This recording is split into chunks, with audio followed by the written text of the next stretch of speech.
Listen up!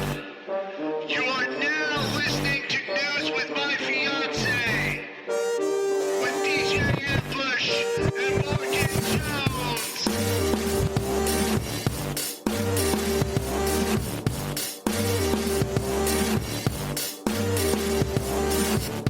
Good morning, everyone. Welcome to another illustrious episode of News with My Fiancé. I am DJ Ambush, and I am joined by Morgan Jones. That's me. Yap.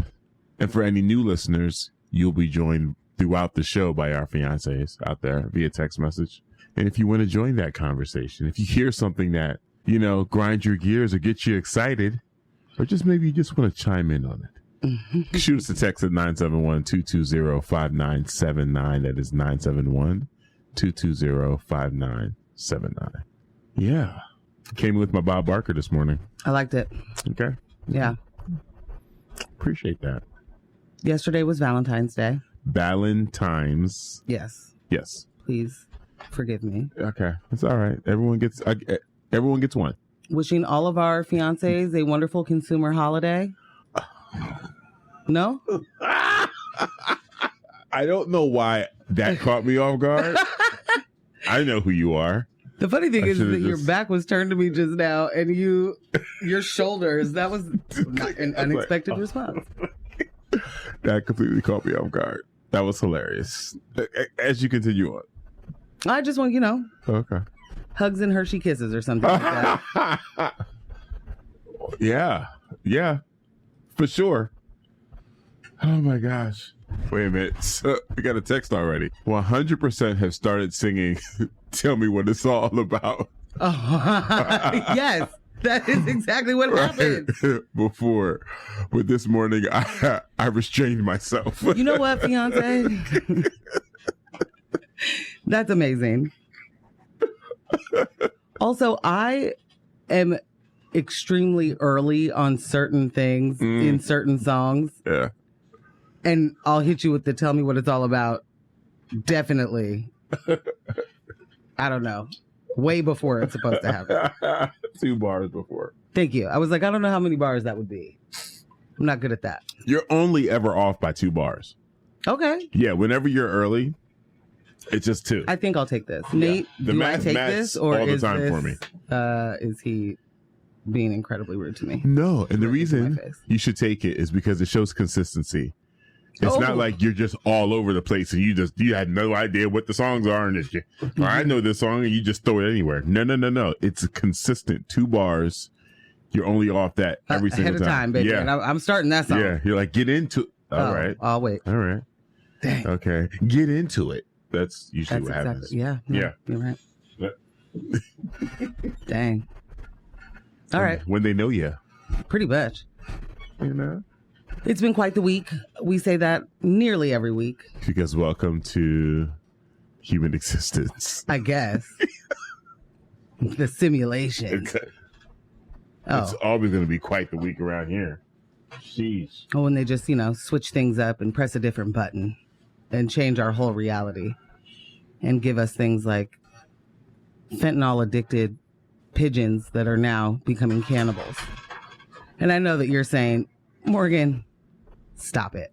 Yeah, for real. Sci-Fi Week isn't now. It is not Sci-Fi Week, but non-friend of the show, Kevin Dahlgren, is back at it. This time coming with some, I don't know, D-grade horror concepts. Outhouse films. Oh, is that a real thing or? Well, it's a play on Blumhouse. But you guys are trash. Wow. Look what happens in the movie world over there. You guys got your own little snubs and everything. Well, this guy is, back paying people to say weird things in front of a camera. And not as if that's unexpected. Right. But this time, Ambush, I know that we have talked about this before.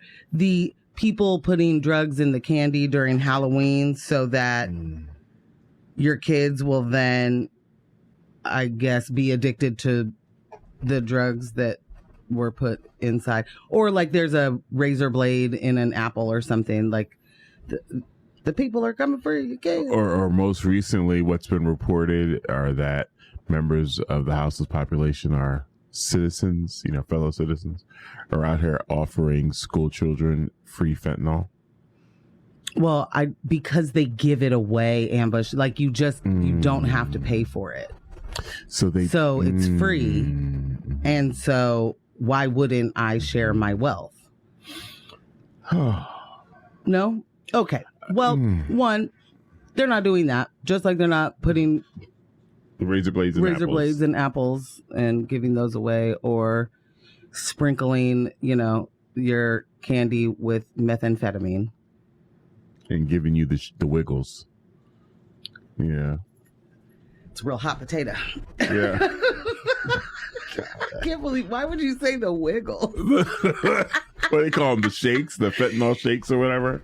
I don't know what they call them. Crap. In any instance, when someone says the Wiggles, I think of the actual group, the Wiggles. Oh, wow. And, okay. Yeah. It makes sense. I apologize for doing that. And hot potato. I brought some, all right. Wow. Well, anyway, what I was trying to get at is, Kevin got out there on the streets. He's, got after it. Got after it. Right back out there. And this time he's saying that there are meth addicted geese, and the meth has made them aggressive. How are they getting the meth, you ask? It's a purposeful. People are feeding. Oh my God. People are feeding geese. Because they're so meth rich, they're spreading it to meth. Geese. They're just feeding geese all willy-nilly. And then they're also giving pigeons fentanyl, which is in fact, Ambush, turning them, the pigeons, into fine young cannibals. Fine young cannibals. I couldn't get it out. She drives me crazy, guys. She drives me crazy. Morgan. Yeah, that's me. Why are the geese and pigeons on different drugs? Now that is something I guarantee you he didn't ask. Okay. This is the same person that said that there were people putting, fentanyl on doorknobs in grocery stores to get you to be a fentanyl addict, I guess, because fun times. I just want them to write better dystopian horror. This is what I'm saying. This is D grade, right? Yeah, put the pen down. Like, and get you a whiteboard. Walk around the room. Go outside, get some fresh air, walk the dog, come back in, throw some ideas on the whiteboard, make some coffee. I want to hear from Rudo. Okay. Because I want to know what this treatment, like, does this sound like it can go somewhere? Can we flesh this out and make money off of Kevin Dahlgren? Let's exploit him instead of him exploiting houseless people. Flush it down the can. That's the only can involved in this whole situation. All right, fair enough. We got a couple more texts. Love the incredible DJ Nerdery.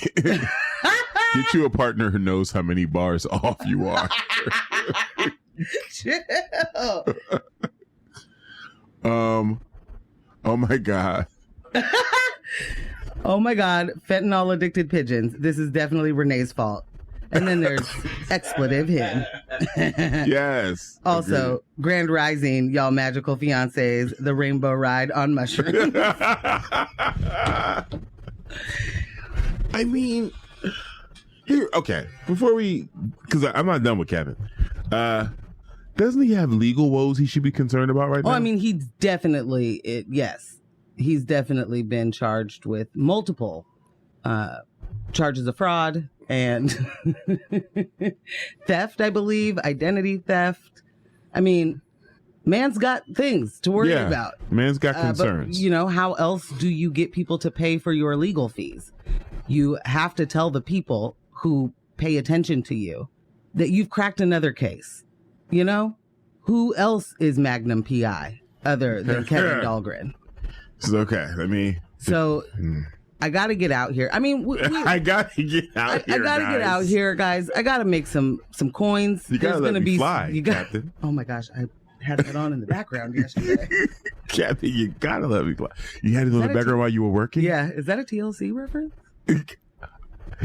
I don't know how you can work to that. It was hard. I'll tell you that. I did a lot of laughing though. Okay, that whisper fight at the funeral is just too much for me. It's overboard. It is overboard. Are you guys a fan of the other guys? If you haven't seen it, will you watch it today? Please, guys. Please watch the other Do you want to guys. laugh?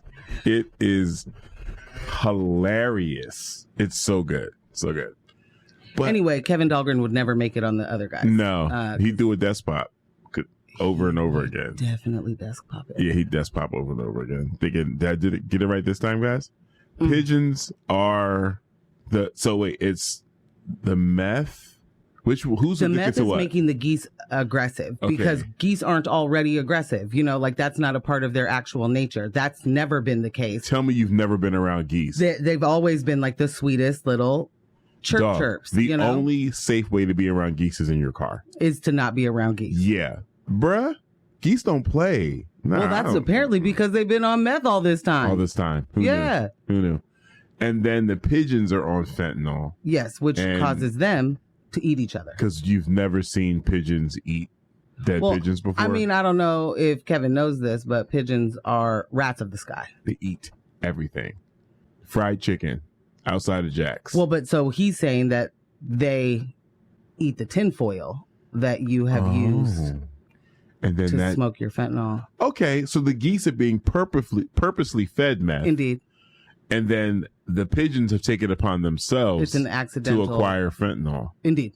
And now they've developed a taste for meat of other pigeons. Okay. That sounded like on the other guys when he's like, and we're a school of tuna and we've developed taste for lion. A taste for lion. Didn't go how you thought it would, did it? Oh my god. Another test. What is wrong with me? Text. Testing technology. I am testing the text line. LOL. Get that Measure 101 money for the birds. They deserve to have a sober life. Oh my god. I want to go home already. Y'all are so unserious. I love it here. Like, damn. They do. The birds do deserve a sober life. Yes. Who's going to tell them about Jesus first? Oh my god. Is that what Kevin's doing? Is he out there with Watchtower? No. Is he a Scientologist? What is it? How will they get clean, in Kevin's opinion? Right. Is there a Dr. Doolittle rehab center somewhere? A geese prison? They were trying to divert them. Don't ruin their lives. I mean, it's just ludicrous that we're even having this conversation. They are allowed to throw whatever into the air. Yes, they are. And we just have to encounter it. No one at any point is like, no one just looks over their shoulder and says, okay, that's dumb. And he just keeps moving forward. No, I disagree. The people that do exactly that are just not in a position that matters in the moment because it's the people that hear him talking that don't do that. And they're like, yeah, actually, this guy's an advocate for houseless people and he's going to help us get our finger on the pulse. Those folks, I would love, bend over backwards to interview the people that have hired that guy. Because in any hiring manager instance, if that is on your record, and the only way you can redeem yourself is to actually acknowledge that you got duped. Right. You know what I mean? Like, you can't just be like, well, roll of the dice or, whatever you're going to say. Like, man's defrauded multiple cities, multiple states. It's a formula. And the fact that you don't have to reference check, take a peek, talk to someone else before you hire a consultant in that way. I mean, was there an interview? That's what I'm saying. I don't know. Does he have a portfolio he sends to every city? And it's just like, here's what we do over here at We Heart Seattle, We Heart Portland, We Heart Bend, We Heart. We're just over here fixing the homeless crisis. I wonder how come none of those places have fixed the... It might have something to do with him being a poverty pimp. A little bit. It might have something to do with, poverty being a policy choice. And when the people in power don't care and don't want to see a situation actually not just be solved, but like permanently, because that would involve not wasting our money. That would involve not being a raging capitalist. Right. Like you can't take care of your fellow folk if you are trying to make money off of it.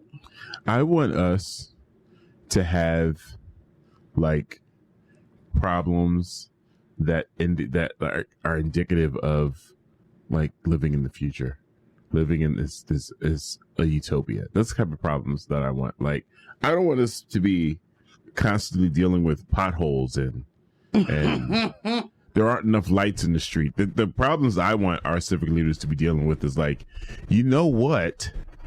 We have so many jobs. There's just so many jobs. I don't know what to do with myself. What? We ran out of places to plant trees. And the new Max line, it's so efficient. Like, I want dumb problems. I want problems that aren't problems. I don't want these really ridiculous, how are we still here dealing with this issue that's older than the people in office to fix them? Like, what are we, like, we can't get any of it right. I mean, but none of it. I would say that we actually do focus on problems that aren't problems. They're just like not a positive fake problem, like you're saying of, whoa, we've ran out of space to plant trees because we've planted so many. Right. It's more, we've run out of space to plant trees because Ritz-Carlton has to be here. Thanks, Walt Bowen.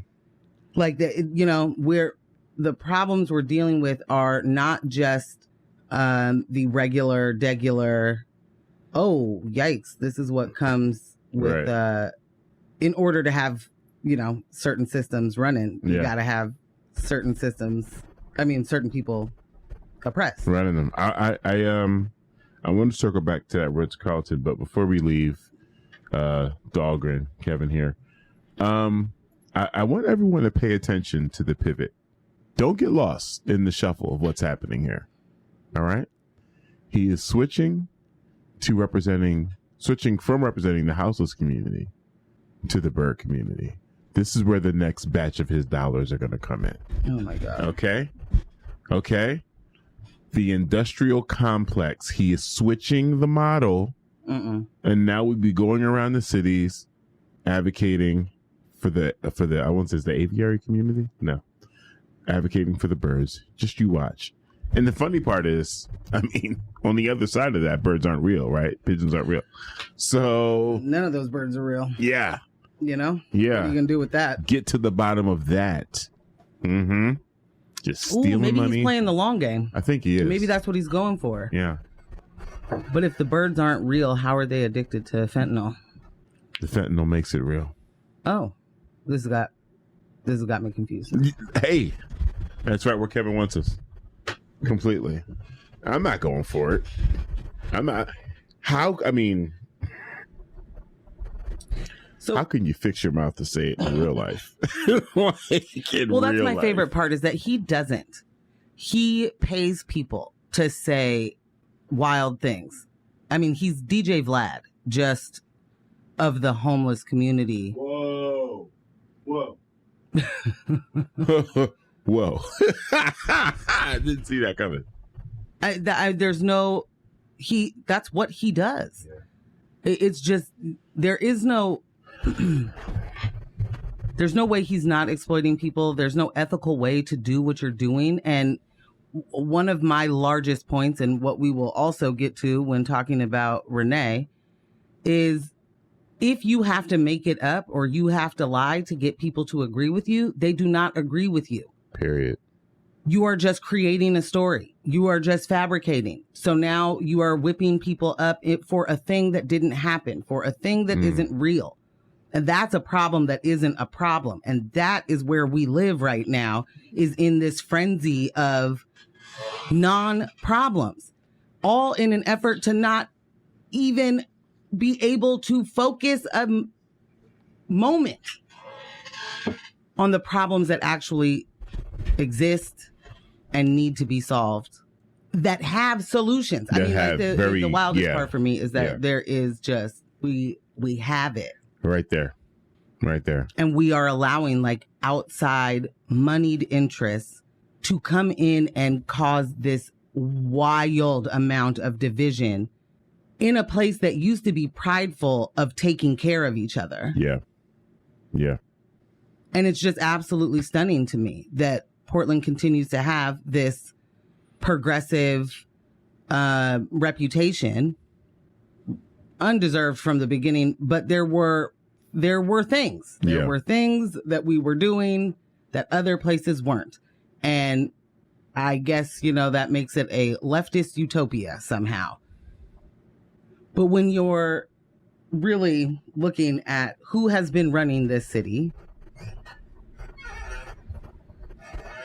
add in how this outside moneyed interest has shifted how people look at politics. And I don't mean that that's just happening here. I mean, that is a national and a global situation. Absolutely. And we should really take a moment to thank the booger of a man, Steve Bannon, for being able to fly around the world to plant these little seeds. Because fascism is cool when you are on the side of the powerful.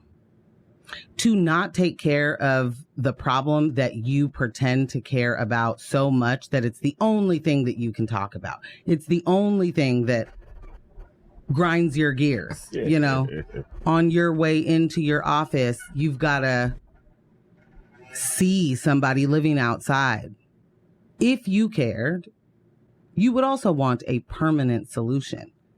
And it would not bother you that permanent solution includes some tax dollars you have paid. Because it doesn't bother you when they send it to a different country for war. It doesn't bother you when they send it to a different country for funsies. Like, if you're not tracking where the money goes and being upset about the waste, being upset about how much money gets spent in other places for things that never benefit you, completely unserious about the money spent on houseless folks, on creating affordable housing. There is just something, the systems of capitalism, white supremacy, have made it so that we honestly are arguing about who deserves housing. You know what I mean? Like, that's a wild concept. But just the phrase of affordable housing. Right. Is it housing if it isn't affordable? Like, if it's not affordable, what does it mean, affordable housing, to you in your mind? Is that the projects? Like, are you just like, yeah, we could have a couple of apartment buildings for the major poors, but like us people over here will just, should we not all want affordable housing, I guess is the point. Right. There was a guideline, at one point where your housing cost should not cost more than a third of your income. Laughable then, laughable now. Right. And I guess what I will say is laughable in my adult lifetime. And it's not. I don't know. Better. It may have been not laughable in someone else's adult lifetime. Yeah. But since I have been living on my own, paying rent, there has never been a moment. Actually, that's not true. Maybe when I lived in a different state, was I paying with a much, lesser cost of living. Mm-hmm. But that's because of the cost of living there, not because I was making so much money. Right. You know what I mean? But there's an understanding. There's some sort of understanding that you shouldn't be spending all of your money on the shelter that you then live in. And the way that we are able to be so upset with the symptoms, we are so mad at the people that can't afford to pay, but we have no ire. There is not even a side eye for the people who developed that, for the people who are getting the humongous multi-million-dollar tax breaks and then completely breaking their agreements that got them those tax breaks. We're never upset with them. Like, when are we mad at the wage theft? We are talking about retail theft where they are making it up. They are making it up, and people are taking that and believing in their minds that they have seen all of this theft happening around them. They're juking the as if stats. It wasn't KGW telling you that. As if it wasn't you sitting in your warm or cool home watching the news. Not you being outside and knowing what's happening at all. Or seeing it on Instagram and Twitter. Or seeing it from your warm home or your car or your office on the internet from people who are only interested in dehumanizing and degrading other people so that you can immediately think that it is feasible that folks are feeding geese meth on purpose to make them aggressive. Like, to what end? To what end? Seriously. To what end, I ask? That was beautiful. I just need folks to make it make sense. And that is what my long week has been about. You touched on, housing and developers and that whole lot. And I saw a tweet this morning that was a quote of one of Dan Ryan's campaign posts. And it was something to the effect, the tagline was like, having the courage to do the right thing.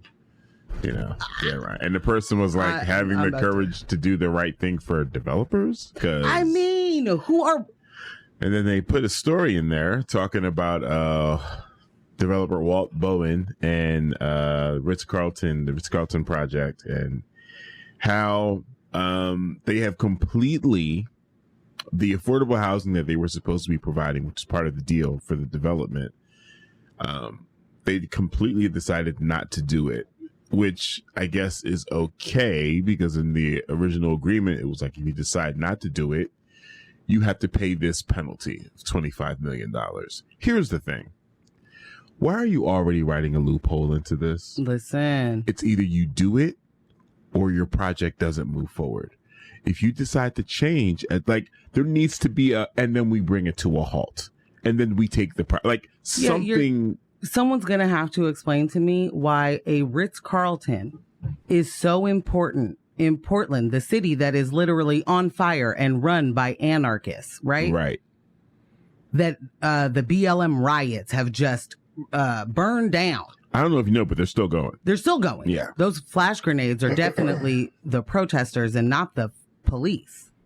Like, what do we need that for if this is in Gotham? Like, who's paying? Who's living there? Right. I thought that we were on fire. Right. So we're not on fire enough to have a Ritz-Carlton. We're not on fire enough. Right. Because we still, need the Ritz-Carlton. And also we need that Ritz-Carlton to have 0 pores in it. And it's my understanding that it was like the affordable housing has to be affordable for, say, the people who are building this. That was the understanding. The carpenters, the plumbers, the electricians, the people that are building this really important housing structure. Yeah. They should be able to afford to live in it. They should be able to afford to live there. And they were like, oh, totes my goats. That's a thing. And then they were like, actually, no. No. Because the $25 million penalty went to an $8 million penalty. And you know what they said? We'll just pay the penalty. And actually, we'd like to negotiate that. Because really, we're bringing more to you than you're bringing to us. Cool. So Ted Wheeler, you think that's an important thing for the city?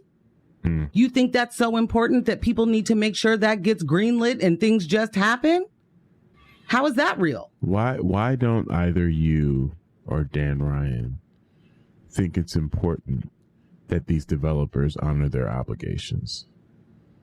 Why doesn't anyone think that's important? Or do you even believe in the things that you're getting them to agree in the first place? Like, we're talking about, in the entire building, 20 units. 20 units. I mean, I've never known a Ritz-Carlton to not be a high-rise, right? Right. Right. Like, what? But if I could just say that this is exactly what they did on Williams and Vancouver after completely displacing for, I don't know, the 18th time, Right. that community. But it was all, each one of these apartment or condo buildings were given federal and city tax breaks in order to have affordable housing units. And in those units, it's this little handful, right? Mm-hmm. Because it's dependent on how many units your building is. Right. And then in those particular instances, those mandates, I guess, that rule of having to have under market rate rent for a certain amount of Years. units was only for a certain amount of years. So if you had to do that for 3 years, NBD. But you know what else they did? Didn't rent them out. Right. Let them sit for the amount of years until done. I have fulfilled my obligation. And also get to lie and say, look, you made me waste these spaces. Are you going to compensate me? You should be compensating me because I wasn't able to fill those affordable housings, but it was affordable. And like, affordable to whose calculation? This text says, speaking of shoplifting, last weekend, Donald Trump said he personally witnessed quote, migrant stealing a refrigerator. I'm sorry. Was it out of Mar-a-Lago? Like, where would you personally witness? Was that an employee at Mar-a-Lago? What are you talking about? What are you talking? A one person stole a refrigerator. Is this sort of like the hate crime they just did on TV on Fox the other day when what are those people called? They're not the like Hell's Angels. They're but they're Guardian Angels. Is that their name in New York? Yeah, Guardian Angels, and they're with the berets and the subway. Yes. Oh, they were live on Fox and were like, "Oh, looks like there's a migrant right over there. Look at that." And Sean Hannity, everyone's favorite uncle, is like, "Turn the camera around. Let us see what's going on." And these people are jumping Spanish-speaking people who are not migrants. They are just New Yorkers. Oh. Not as if they were migrants, that would be fine to have physically attacked people doing absolutely nothing but existing and speaking a language. The wild, and they basically said they were alerted because they were speaking Spanish and not English. And a thing for me is New York. Yeah. What are we talking about? Is it the New York you're talking about, where you were confused by someone speaking Spanish? Another city that has a reputation of being, one of the biggest melting pots. Oh, just the diversity overflowing. We love it here. Look at all the pockets, all the neighborhoods. Huh? We're international city. But we don't hear other languages? Are you out of your mind? Are you out of your mind? Completely. And that was aired live on Fox. Like, I don't know if it was live. I mean. But I know that Sean Hannity had to be like, oh, whoa. Let me pull that back a little bit after the fact. Because you just harassed people on the street. Mm. Because honestly, and racism knows no bounds. Yes, of course.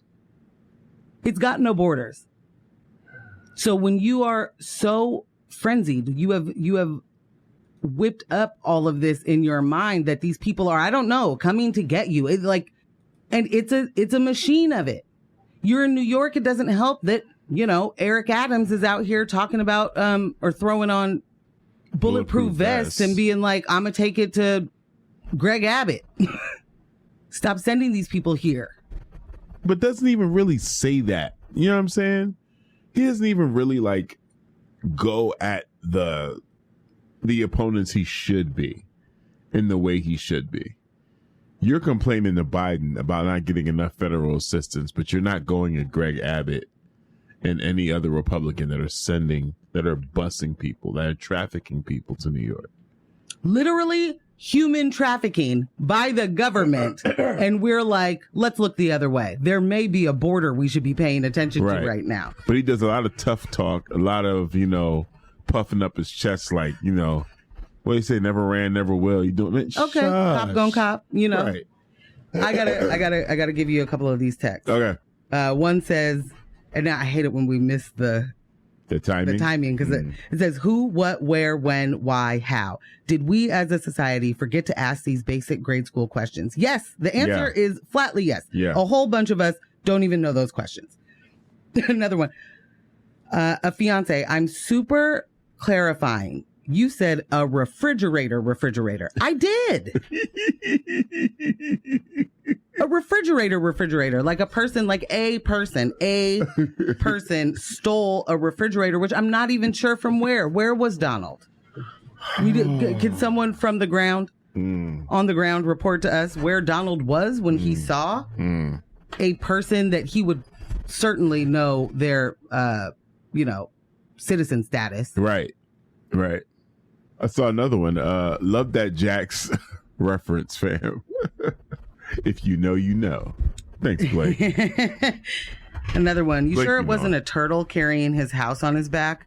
Cracked out on the free method foil.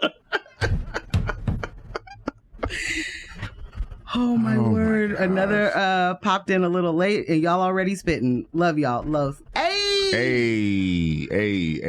My man's in them. Oh my gosh. Yo, it's wild. It's wild for the night. So we got to get moving because it's 8:12. We're already late. All right. You know, very busy, very important. All right, music break, and we're back with the noozles. All right. Oh, should we say what we're talking about? Oh, we didn't. Renee Gonzalez. Also, the bottle drop program. Yeah. We're gonna have a chit and a chat. Yeah, people are like, hey, you can't be using that money that you get from bottles, all that work that you do all day collecting bottles of cans. You can't do what you want with that money. Well, out there buying drugs. Yep. Yeah. Cool. Yep. Cool. Man. We back. Somebody say something about some dominoes. Man, you just put me in a place right now. I'm so glad. Yeah. I'm so glad. It's been a long time. I haven't heard that in a long man. Welcome back to News of My Fiancé with Morgan Jones and DJ Ambush. We got a screenshot here. Chris Olsen on Twitter, X, whatever you want to call it. Conservative grifter Kevin Dahlgren at it again. Yeah. This time it's meth geese. Yes. Commissioner Rene Gonzalez, how will you handle this crisis as mayor? Yo. Assault rifles for animal control? Will you take money from PSR's budget to pay for it? Okay, Chris is spicy. He said, let's go. I love let's go. All of the spice. Oh my gosh. I need Renee Gonzalez to answer a question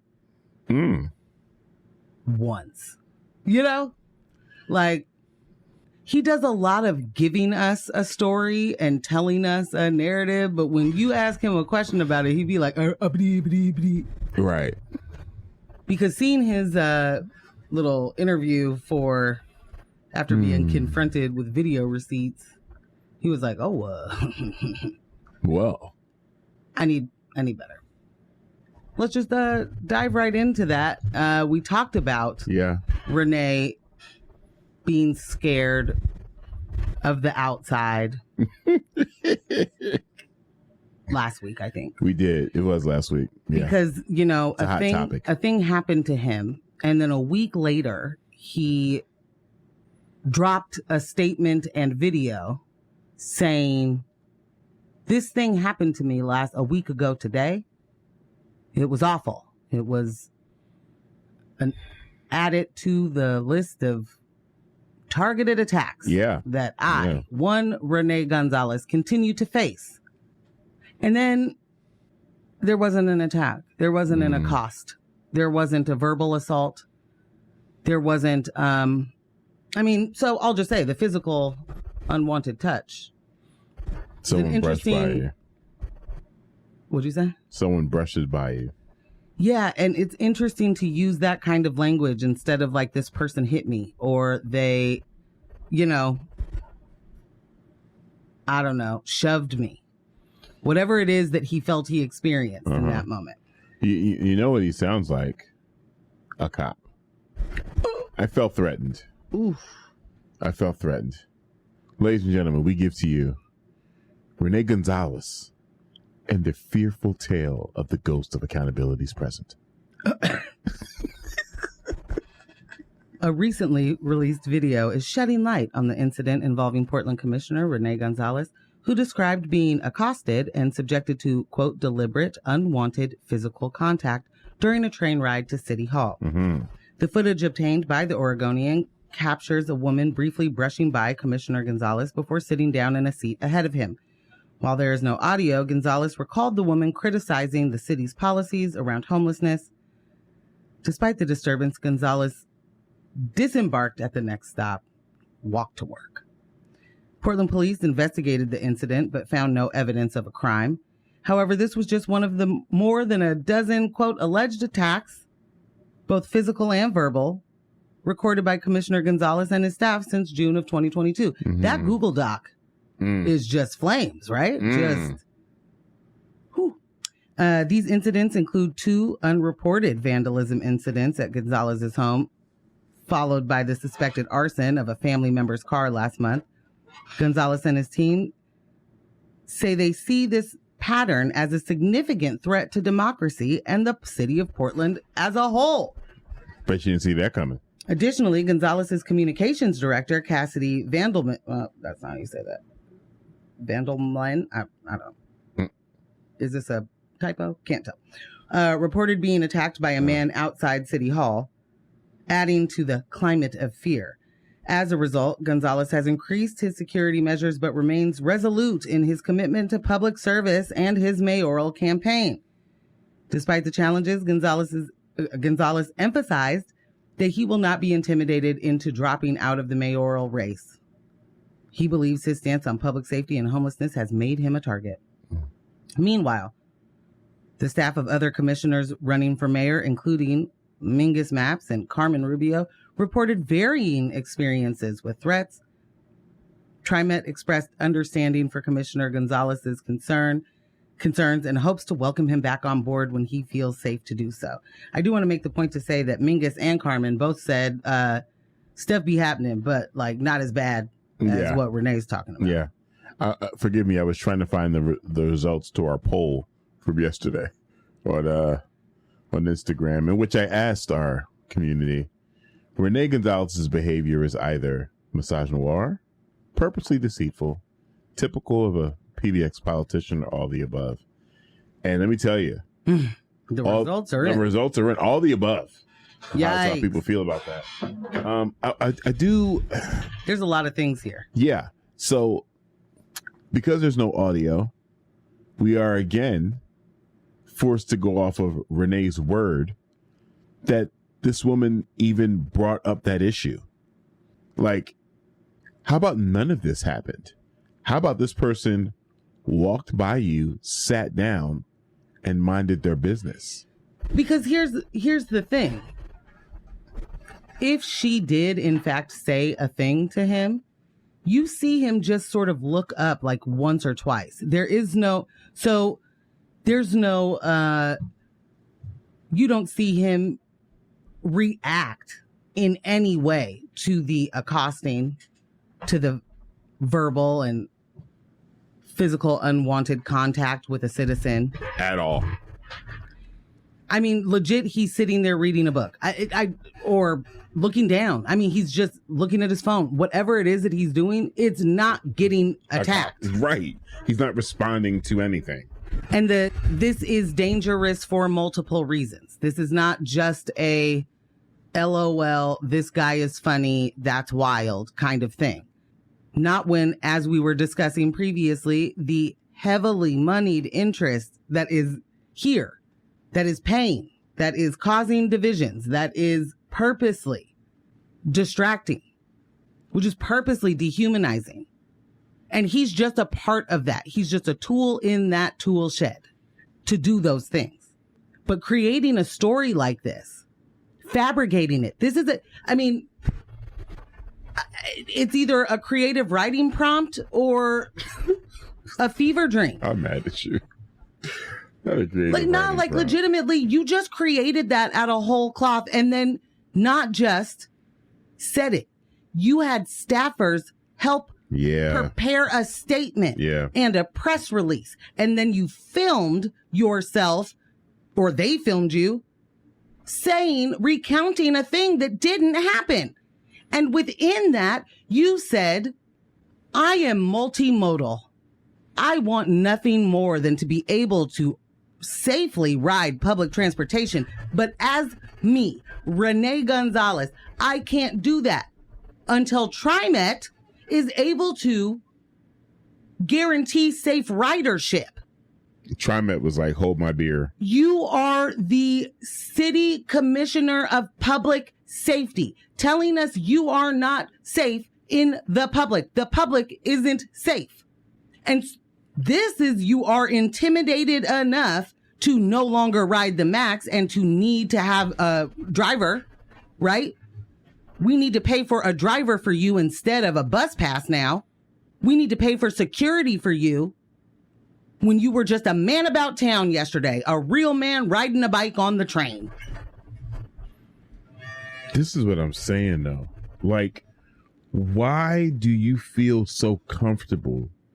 Why do you feel like you could just get that off? As the commissioner who is responsible for public safety, why didn't it register to you that this is the most ludicrous thing I could say, that I feel unsafe in public? Well, it's not ludicrous because what you need to do, and if the most recent example to me is Donald Trump basically being both the victim of everything and the victor of everything. That gives you this sense that it gives the people that believe what Rene believes, which do they? Because he's making it up. But it gives those people this sense of the things that we believe are under attack. And we got to be able to say and do and act the way that we think we should be able to. Not like, there isn't a fix that they're looking for outside of punishment for people existing. And then he is creating stories in order for people to continue to dehumanize, degrade the others. And I'm going to continue to make this point that this is now the second Black woman that has been framed by Rene and his friends.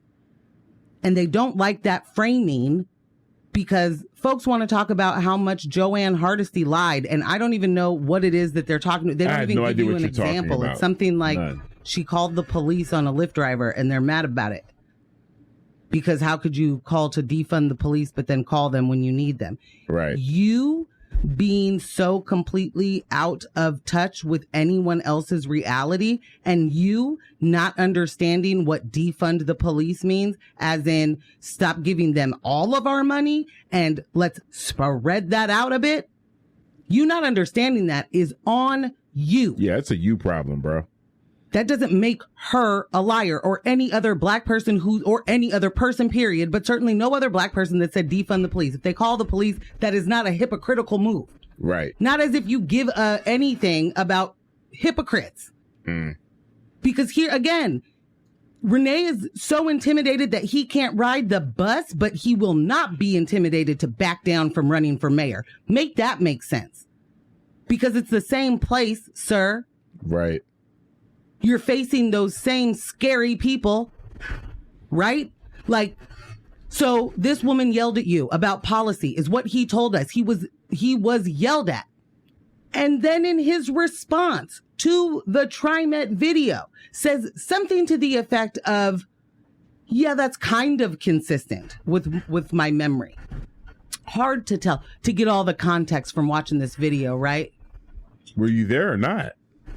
She didn't yell. It wasn't loud. It was just, along the criticism, along with the surprise touch, really, threw this man for a loop. So much so he thought he was jumped by a woman on the TriMet. Right. On the max. Right. And needed to call the authorities. Like, how is this? The police investigated it? Why are you wasting our resources? Why is no one that is a supporter of his not upset? Right. Why are you not upset that this person lies directly to your face? But more than anything, it's not just that, politicians lie and that's a thing that they do. It's also none of the things he wants to do will help you even. Right. You know what I'm saying? Like, you're not even in your own best interest. You are just sadly mistaken that you are on that side of the power structure. And for the couple of people that are, is this really what you want? Do you know what you want? Is that it? Because the moment that you aren't able to flex that power, what happens? Renee need to go? I have the issue with, he ran on fixing things that he wouldn't have even been in charge of, and is still somehow helping to make those things worse. Right.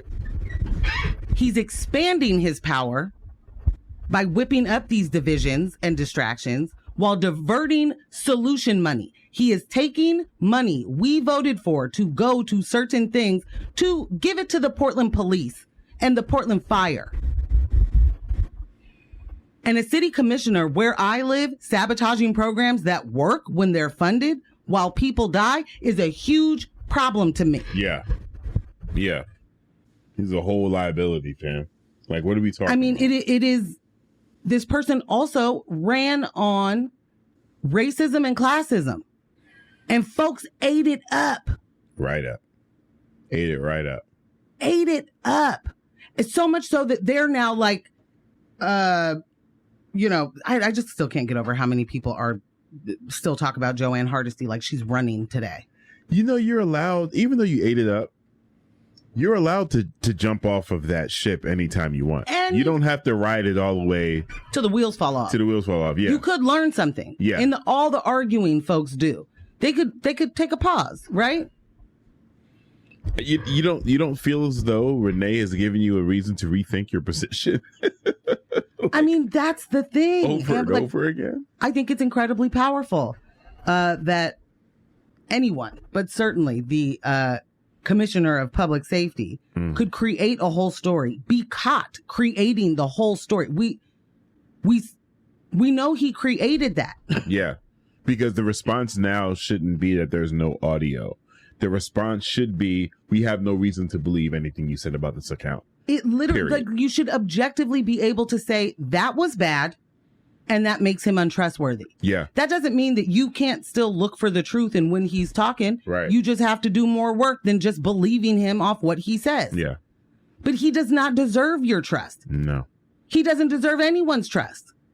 He's making things up. So that Google Doc with these incidents that you haven't reported, because it's not a big enough deal to report it, but it's a big enough deal to put it on a Post-it note and then bring it out when a reporter's in your face and you're like, put your camera on this. I printed out my Google Doc. But folks continue. It is powerful that folks can continue to believe his message, even though the messenger has created the reason for the message. Right. Because those same people are not giving that give him that leeway that he doesn't deserve. They do not give any programs intended on solving any of these crises by not punishing people a full day to get started before they start talking about repealing and recalling. Not a single day before it's recall 110. You don't think, you don't know he's in the way? You think that it was an okay thing to do to take away tarps and tents in a wet city? Right. A wet and cold city? We never got 110, y'all. We never got it. We've yet to get it. Yeah. And his taking things away without providing an alternative. And jail is not an alternative. We are in multiple crises here. We don't have enough public defenders, baby. You calling for everyone to get arrested, and then you're mad at the DA for not prosecuting things that, number one, most of them aren't crimes. Right. So you don't prosecute those. And number two,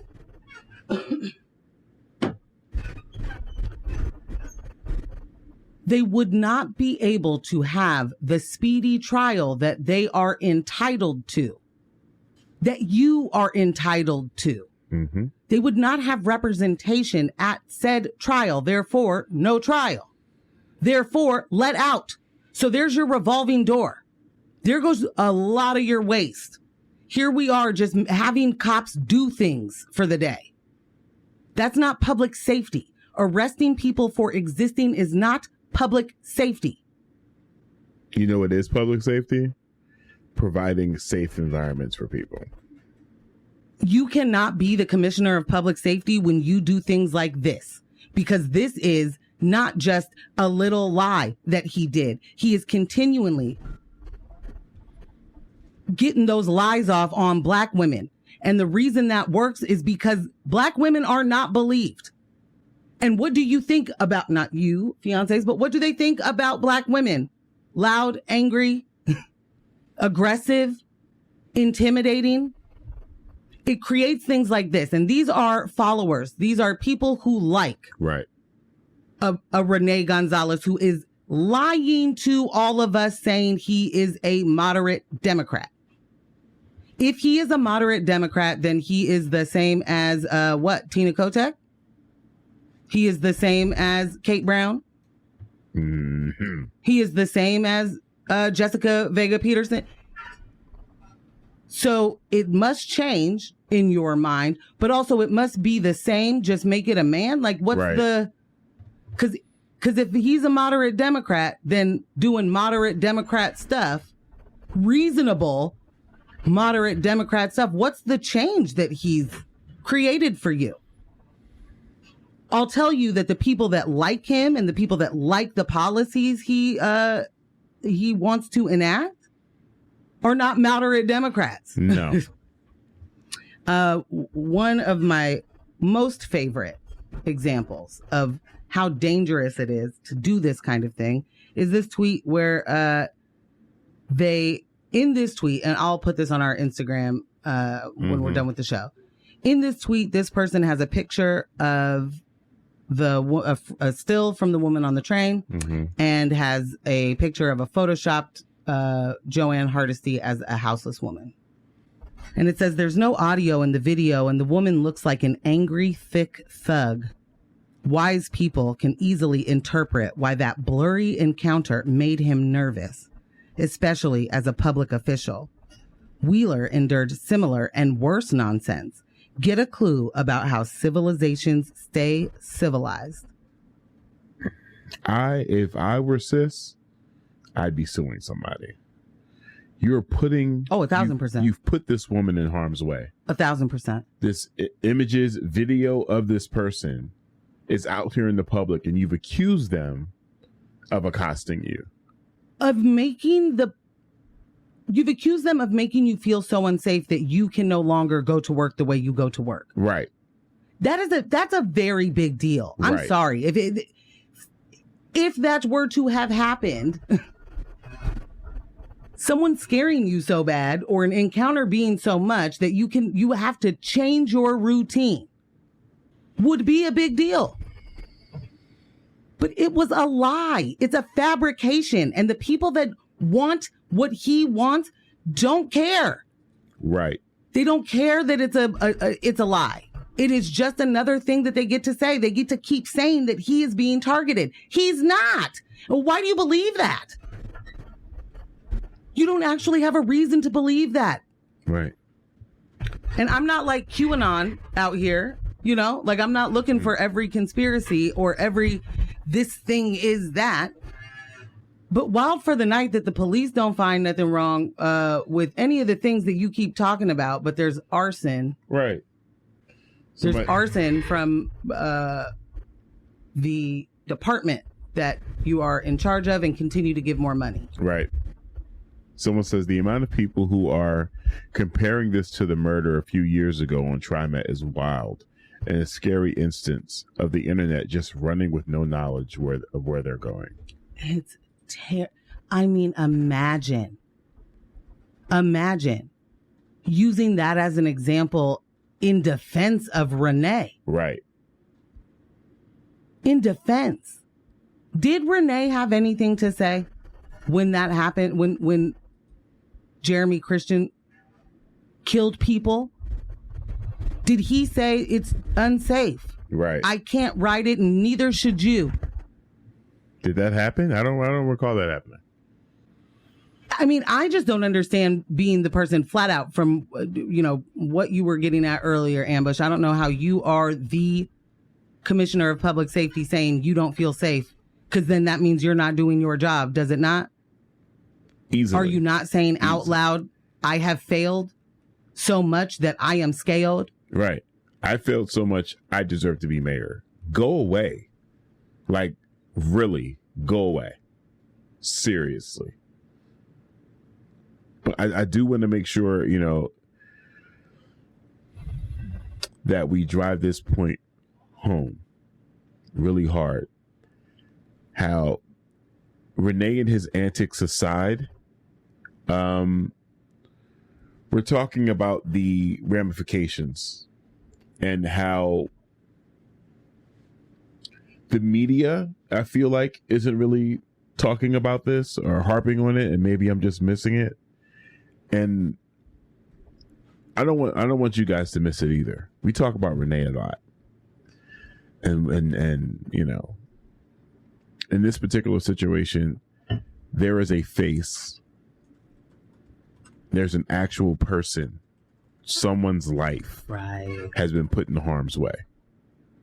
And there's no apology from his staff or himself. There's nothing. This person is a meaningless pawn in this man's narrative.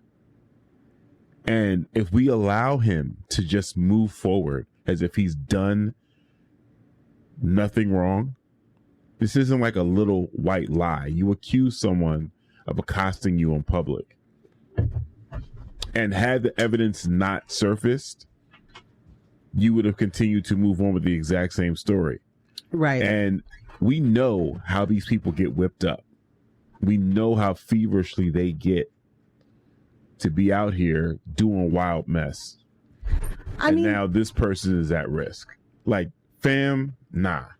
What folks really also have to understand, Ambush, is that wild stuff happening doesn't always look like, an act that is recorded. It also looks like that mindset where you see a black woman on the train and you say that looks like an angry, thick thug. And that translates to whatever that person's job is. And if that person deals with any black people in that day, that absolutely informs how he treats those people. Thank you. Thank you for saying that. And this is the thing. We have gotten so far where we believe it can't be racist unless A, they have a Klan hood on, and B, They have to have said, I was being actively racist in that moment for folks to be like, oh, he did a racism. Right. The person can say it even in that moment, I'm being racist, and it still be called into question. Oh, do we really yeah, know what's because in I don't their know heart? what was in his heart. You know?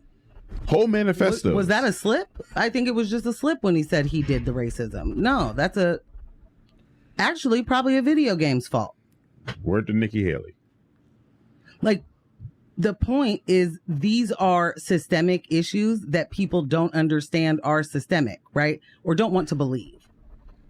And so they don't think that not having a law on the books that says you can disproportionately arrest Black people because that's not on the books, there is no racism, right? But how do judges respond? Right. How do prosecutors respond? How do police respond?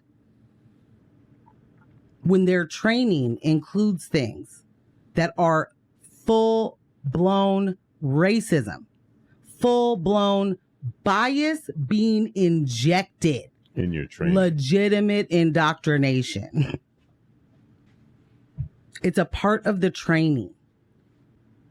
And we're not supposed to be concerned when someone makes things up. We haven't seen this before. We aren't living the ramifications of that. The fact that it's 2024 and this grown up can be caught in 4K lying to us, and y'all is out here talking about he's better than any liberal. Like, be for real. Also, isn't he a liberal? According to him. Right. According to y'all, he is. So in what regard? Who is this for then? I want to get this story in real quick because it was requested by a listener last week. And it's, it's something we want to make sure is on your radar. Oregon's bottle bill, a pioneering recycling law hailed for its environmental benefits since its inception in 1971, is under consideration for an expansion questions arise about its efficacy and unintended consequences. You guys ready for this? Critics argue that the bottle bill has drifted from its original purpose of environmental protection to become a system that perpetuates addiction and exacerbates public health crisis. With the proliferation of fentanyl and its rock-bottom prices, bottle returns have become a convenient and dangerous currency for those battling addiction. No surprise, Commissioner Gonzalez and his staff have documented over a dozen alleged attacks, both physical and verbal, linked to the bottle return system since June of 2022. The bottle bill's impact extends beyond individuals, affecting businesses, communities, and the Oregon Beverage Recycling Cooperative, which operates the redemption program. While the co-op reaps significant profits from unredeemed containers, businesses face challenges and safety concerns associated with the influx of activity due to can redemption and associated drug activity. Calls for reform echo throughout Portland, with proposals ranging from eliminating cash payouts for bottle returns to investing in treatment services and alternative redemption options. I want to scream right now. However, the path forward remains uncertain as stakeholders grapple with the complexities of addiction, poverty, and urban decay. As debates over the future of the bottle bill continue, Portlanders confront the urgent need for compassionate and effective solutions to support those most in need. We're consistently talking about the results of failed policies and resources not given to the communities that need them. We're never talking about the fix in that part of the pipeline. The result of not having the resources in the right place, the addiction, the crime, the poverty, we jump over to that and we say, how can we punish people for being at their lowest point? How can we punish them?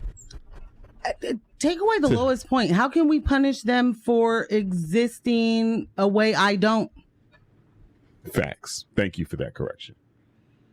Because that's it. They're not doing the things I want them to do. Kind of right. Energy. Text. What a blatant war on poverty. Blatant. Yeah. That's it. Yeah. I really like I asked the question on Twitter, like, what do racists see when they see,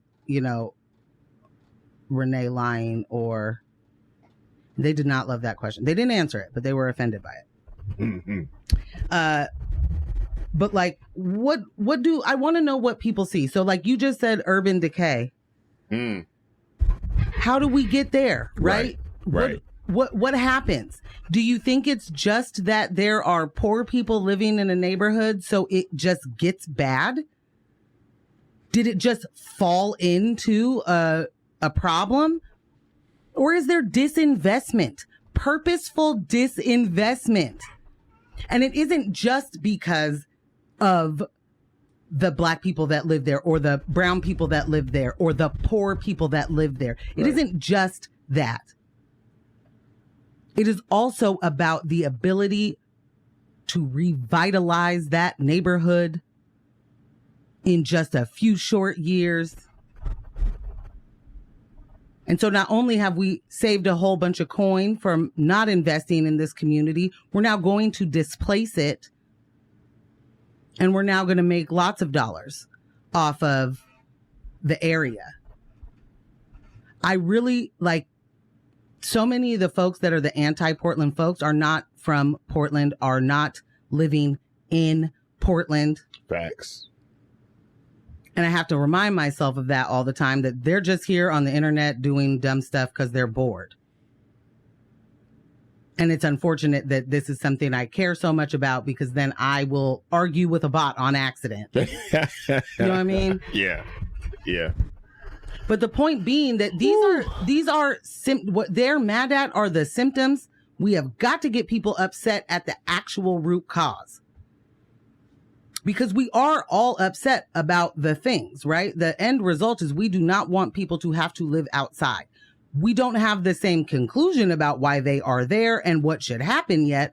But if we were able to take a pause and find out why maybe so many people at the same time are all of a sudden exploding a homeless rate all over the country. If you could maybe pause and think that this is not unique to the city that you maybe don't even live in. Ooh. Mm. Like, this isn't unique. The data is everywhere. Right. You know? Right. And instead of just, like I said, take a pause, read it. If you don't believe it, start doing things to like disprove it, instead of saying, well, Kevin Dahlgren told me. Mm. Well, real PDX said. Right. You have to absolutely do more than that. Certainly if you're going to be out here talking about people aren't free thinkers. And here you are just running with someone's completely fabricated narrative and don't even care. So here's the thing about the bottle program. I'm sure you guys have seen these bottle drops all over the place. We frequently are filling up these green bags and taking them to bottle drops. Our family, with the leadership of our matriarch, has made a really good transition from just sodas and all the sugary stuff to a lot of sparkling drinks. The sparkling waters is where we are with that. We are knocking these cans out every week. Bam, bam, bam. I got a little can collection in my trunk for when I'm out grabbing some bottles or whatever I'm drinking, tea or whatever, you know? And it helps. It helps. You know, put a little bit on groceries, put a little bit on gas. We're not using it to survive, but God forbid, you know, we would be in that situation. Also, folks are throwing these in the trash. The entire point is that they get recycled, and they're just throwing them in the trash. Right. No, so if you've been, you know, out in public anywhere and you see a houseless citizen and they're gathering cans and bottles, you do realize like that's work, right? It's not like us in our home and we're just throwing them in the bag as we use them. This is someone looking, collecting, traveling miles to get these bags filled, and then going inside a Freddy's or wherever to buy the green bags, to get the labels, to create the account, to do the payouts. Bruh. And now you're saying, hey, I don't like what you do with that. this reminds me of people being upset that people were using EBT dollars to buy steak and lobster. It ain't nothing like counting a poor person's pocket, right? It ain't nothing like it to make you feel better about you, to make you feel better about your choices. You don't have nothing to say at all about the fact that you spent the rest of your money going out. Right.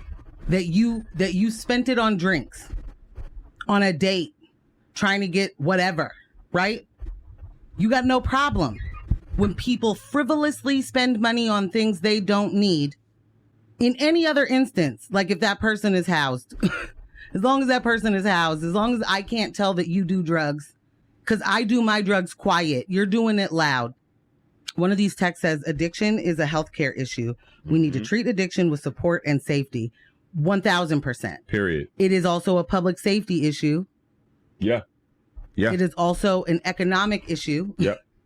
And you can't treat addiction until that person has a safe place to live.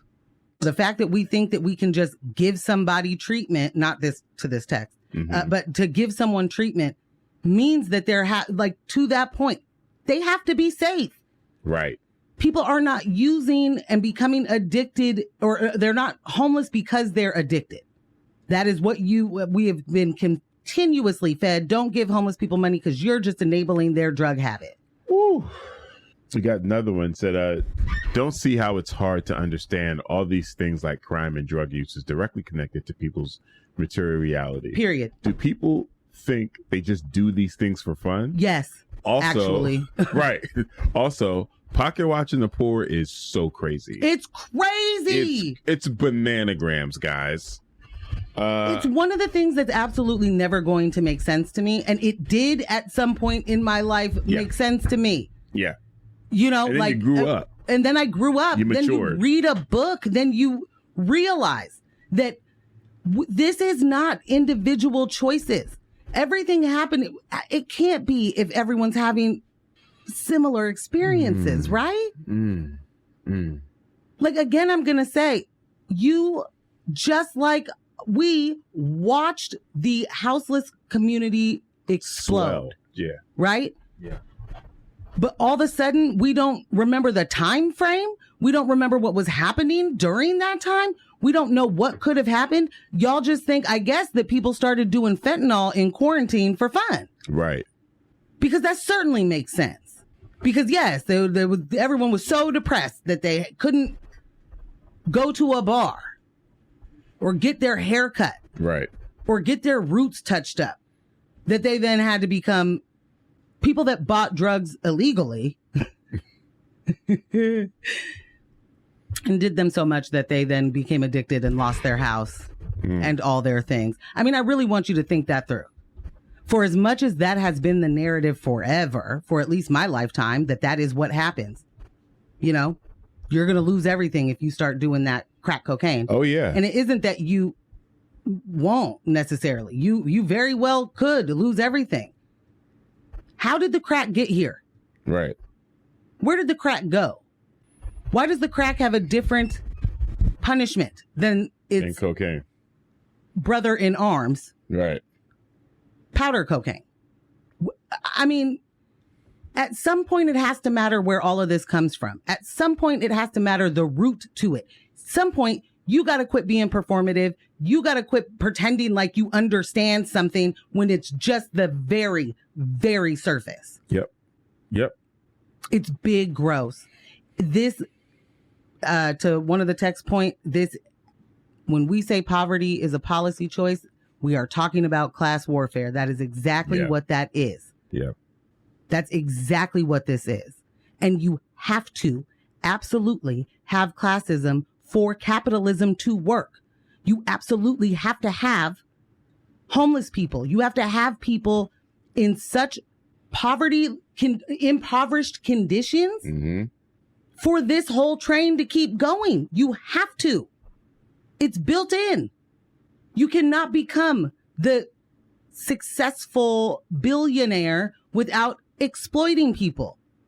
And I want all of us to understand that the fact that that has been pushed as a goal for us, that is a goal. That's a measure of your intelligence and success, to have been able to exploit as many people as possible so that you could hoard money, because you can't do enough with that large of a number. Right. So in order for you to just have a whole bunch of zeros, decimals in your bank account, someone doesn't eat. Someone dies on the street. And if the thing that upsets you about that is a tent, a sleeping bag, like, I'm big tired that this is even the conversation. How can we still be here? I feel like I've been saying this for the entire time that we've done this show. How can we still be here? How can we change this conversation? How can we make sure we're not having this same conversation a year from now, 2 years from now, 3 years from now? At what point do we take the lessons and apply them across something else? Why does every day need to be a new day? Why does every instance need to be a new instance? Right. How come we can't use the knowledge from a bad experience, like, taking tarps and tents in a time when people have no shelter? How come we can't learn from that and go, that didn't work? You know what else didn't work? Punishing people for doing petty crime. That doesn't work. And we know that. We got the data. Because from everywhere, too. Again, none of it unique. None of it only to here. But those anti-Portland, the anti-Seattle, anti-San Francisco, anti-California, I guess, as a state, like, all of those anti-people, the understanding is so little, is so minuscule, that it is, I don't know how we move forward. Yeah. Because when you are so deeply entrenched in believing what you believe, you are unmovable in those moments. So you are already creating a reason, a justification, for why the thing you just read or the thing you were just told isn't real. Because in fact, the earth is flat and I won't be moved. You're listening to X-Ray FM at KXRY Portland at 91.1 and 107.1 FM. And in Nehalem, Wheeler, Manzanita, and Rockaway Beach at 91.7 FM, streaming online everywhere at xray.fm. And this was News with My Fiancé, Morgan Jones and DJ Ambush, and our illustrious podcast editor, Kyle G. Man, Kyle, you got your work cut out for you this morning. Shout out to everybody that joined the conversation. There are so many unread texts. They will be in the comments and body of the podcast episode. Wow. Thank you for staying engaged with us, for real. Seriously. These are troubled times. They are. And we got some... Not that we haven't ever been out of trouble. But we got some heavy months coming up. Yeah. This election cycle is going to be a lot. Yeah. So don't let the individuals distract you from the systems. Poverty is a policy choice. People over profits. Power to the people. None of us are free until we are all free. Thank you so much for listening, and stay tuned for Tom Hartman. Bye.